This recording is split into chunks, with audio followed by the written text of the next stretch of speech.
Thank you very much, Trustee Bernstein. Trustee McGuire? I'm glad to have an opportunity to speak. I probably should have gone to the microphone during public comment. I'm going to not be in support of this motion tonight, and for a number of reasons. When I had conversations with the chair on Tuesday, she indicated it could run for as long as 3 to 6 months.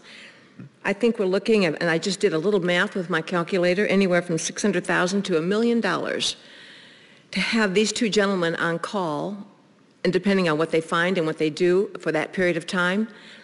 And honestly, I feel we've made a rush to judgment anyway.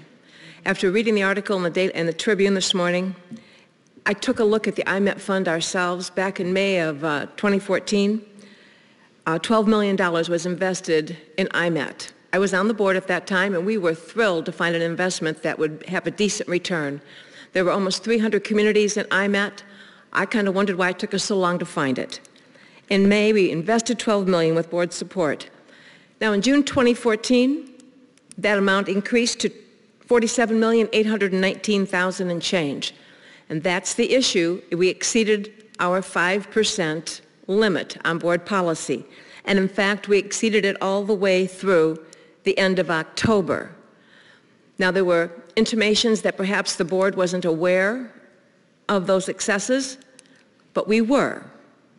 And every single month, we have a schedule of investments.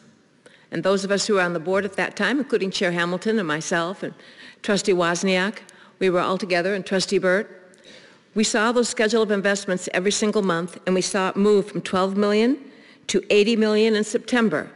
Now, one of the things I learned in my research, when those property tax proceeds are sent out to the various taxing bodies, we got our tax receipts in June, and we got them again in September, I believe.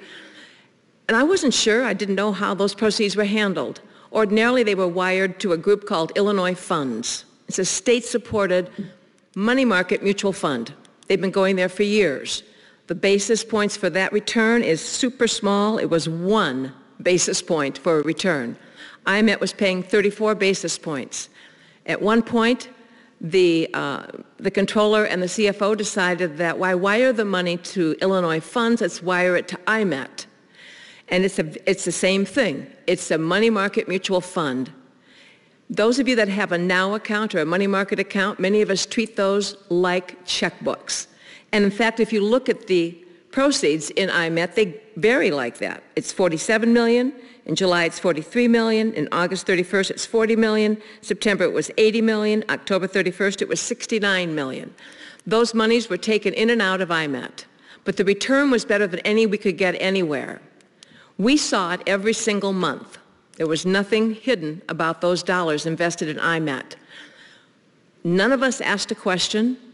And to be honest, I think, I can't speak for them, but I'm thinking that with all of the FOIA requests, the subpoenas, and all that's gone on for the last 12 months, perhaps this investment was looked upon like a checkbook, and the return was better than anything we could find anyplace else. So I feel it's a rush to judgment here, I really do. At no time were our investment policies in conflict with the Illinois Public Funds Investment Act. Never. The investment policy that we adopted in 2013 for the very first time put concentration limits. And we didn't have any experience to base that on. It was sort of, people looked at it, it looked okay. In practice, it was too restrictive. And in 2015, the policy that was almost brought before this board on April 16th of 2015 changes some of those limits. That process of looking at the policy began in 2014. There was never an attempt, in my opinion, to cover some tracks by changing the policy to make it look better. So for those reasons, I would love us to review what has happened this week with our controller and our CFO. And I'm not ready to hire Alix partners at what could be $1 million. I think we need to be conservative in what we're spending here, and I think we should pause and take a break. Those are my thoughts. Thank you, Trustee McGuire.